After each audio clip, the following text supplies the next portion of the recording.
তখন তখন এই ওর সাথে একটু মজা করি। আরিফ,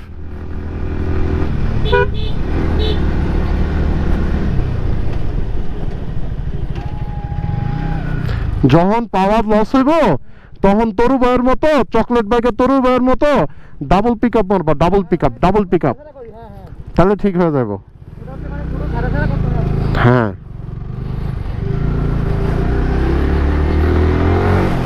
আগে এখানে ডিম পাহাড়ে চাঁদের গাড়ি খুব কম দেখা যেত, আজকে একটা দেখতে পেলাম। ওরা হয়তো বা থানচি থেকে আসছে।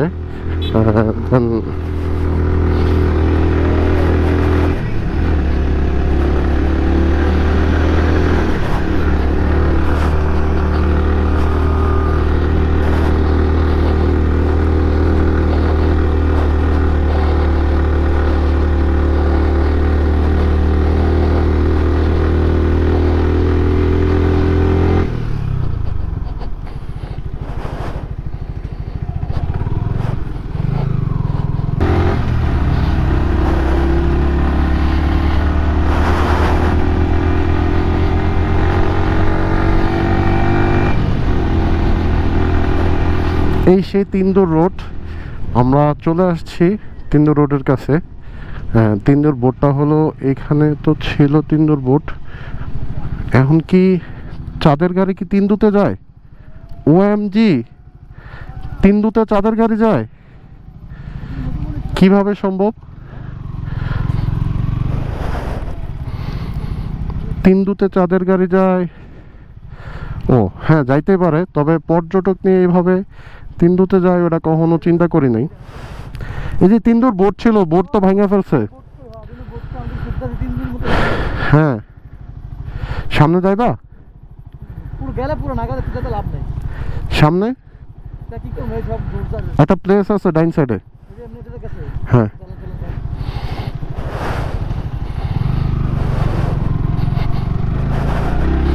আমরা তিন্দুতে যাব না বাইক নিয়ে, সামনে একটা প্লেস আছে, ওই প্লেসটাতে পর্যন্ত যায় দেখি যে কতটুক যাইতে পারি। ও ওনারা ট্রেকিং করব এই জন্য আর কি ইয়ে পর্যন্ত যাইতেছে।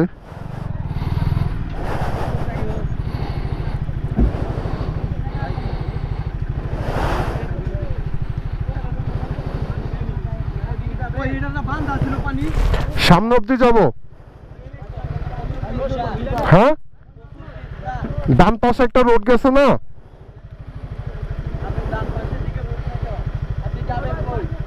আমরা তিনটুতে গেছি, মানে সামনে একটা ডান পাশে রোড আছে ওই পর্যন্ত। হুম, জঙ্গল। ও সরি ভাই, আপনি কি গাইড? আমি তিনটুতে গেছি, রাত্রেবেলা গেছি। হ্যাঁ হ্যাঁ, 1 বছর আগে। এখন হচ্ছে আপনার বর্ষাকাল তো। হ্যাঁ হ্যাঁ, সামনে একটা ডালু আছে না, ওই ডালাই। হ্যাঁ হ্যাঁ হ্যাঁ হ্যাঁ, প্রচুর পিছলা হবে ওখানে। বুঝছি। আচ্ছা ঠিক আছে, ধন্যবাদ ভাই। মনে করেন যে ওই দিক থেকে উঠতে কিন্তু তিন্দুর বোটটা ভাঙছে কেন? বুট। হ্যাঁ হ্যাঁ, বুট এটা ভাঙছে যে আপনার এটা সেনাবাহিনী করার কথা। ও আচ্ছা। তারপরে হচ্ছে এখনো এলজিডি করতেছে। রোডটা হয়ে যাবো, রাস্তা পাকা হয়ে যাবে। আচ্ছা ভাই। আপনি যদি কোনো মতে মনে করেন যে অর্ধেক না আমার পরে পিছলা খায় থানচিকে আমরা তমাতুঙ্গি পর্যন্ত যাইতে পারবো? যাইতে পারবেন। বাকলাইপাড়া যাইতে পারবেন না, তমাতুঙ্গি পর্যন্ত যাইতে পারবেন। মানে তমাতুঙ্গির সামনে একটু পর্যন্ত যাইতে পারবো নাকি? যাইতে পারবেন, কিন্তু যাওয়াটা উচিত হবে না আর কি। আচ্ছা, মানে ভাই হলো স্থানীয় এখানের, আর একজন গাইড ছিল, ওনারা ট্রেকিং করব যারা আসছে ভাই, ওনারা তিন্দুর জন্য। তো এটা তিন্দুটা ছিল মূলত এই রোড কনস্ট্রাকশনটা ওনারা যতটুকু বললো যে সেনাবাহিনীর আন্ডার ছিল, কিন্তু এখন এলজিডি করব তার জন্য বোটটা ভেঙে ফেলছে। বাকিটুকু আমি পুরোপুরি মানে বলতে পারি না। এইখানেই তিন্দুর বোটটা ছিল, আমরা এখানে ছবি তুলছিলাম এই আর কি।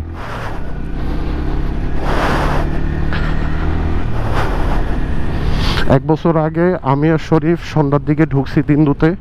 ওই দিনেও খুব বেশি বৃষ্টি ছিল, সকাল থেকে খুব বেশি বৃষ্টি ছিল। তো আমি শরীফ ঢুকছি, আবার ওই দিনই রাত 11:35 আমরা তিনদুর থেকে রাত্রে উঠছি, দুজনে উঠছি। মানে খুব রিস্ক ছিল, আর বেশি ভয় পাইছিলাম এই কারণে, রোড তো অবশ্যই ভয়ঙ্কর, কিন্তু রোডের থেকে বেশি ভয় পাইছিলাম আমরা দুজন ছিলাম, কারণ একজন সামনে একজন পিছনে, আর তাও আবার রাতের উপর। যদি পড়া যায় তাহলে তো কোনো মানে কেউ কাউরে উঠানোর মতো কোনো সিচুয়েশন নাই, কারণ আপনি পড়ছেন, আপনার টুরমেট যদি না থাকে বেশি সংখ্যক, তাহলে আপনার উঠাইব কে, সেটা হলো মেন কথা। এই আর কি।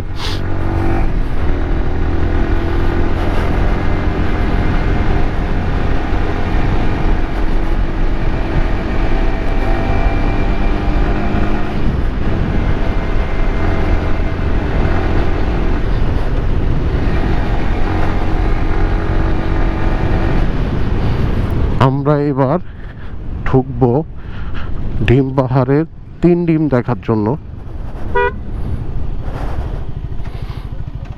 এখানে কিছুক্ষণ সময় স্পেন্ড করব, দেন তারপর যাব। এই হলো ডিম পাহাড়ের 3টা ডিম, দেখছেন 1 2 3 3টা ডিম। তো আরেকটা ডিম আছে সামনে, কারণ এইখানে কোনো লেখা নাই যে কয়টা ডিম আছে। আমরা 4টা দেখতে পারছি, এগুলো কন্টিনিউ দেখা যায়। এইখানে আসলে সত্যি কথা বলতে এখানে সবসময় আমরা আসি, এখানে একটু টাইম স্পেন্ড করি, কারণ এখানে যে একটা ঢালাই করা জায়গা আছে, জায়গাটা খুবই সুন্দর, এখানে বসতে খুব ভালো লাগে।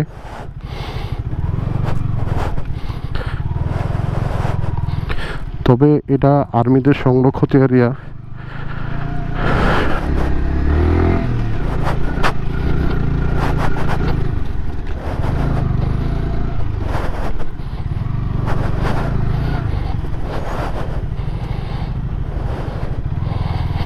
এখানে আসা হয় কারণ এইখানে ভিউটা দেখেন, এত সুন্দর ভিউ, এত সুন্দর ভিউ, কারণ এইখান থেকে সব কিছু এত সুন্দর করে দেখা যায় যে বলার বাইরে। কারণ বান্দরবনটা আপনি দেখতে গেলে দেখেন, বিশাল বড় বান্দরবন, মানে এটার পরে যে বান্দরবনে কতটুকু অংশ বা ভারত কোন দিকে আছে এটা আপনি বলতে পারবেন না। আর প্লেসটা অনেক সুন্দর, আশা করি। আরিফও বলতেছিল যে এইখানে এসে দাঁড়ায় আরিফ, আমরাও সবসময় আসলে এখানে এসে দাঁড়াই। ডিম পাহাড় চলে আসছে সামনেই, ও যে ডিম পাহাড়ের মাথা দেখা যায়। ইনশাল্লাহ আমরা একটু পরে যাবো ওখানে গিয়ে কিছুক্ষণ টাইম স্পেন্ড করব, কারণ এখন বাজে 12:30, আমাদের হাতে প্রচুর সময় আছে, যাবো আমরা ওইদিকে ইনশাল্লাহ।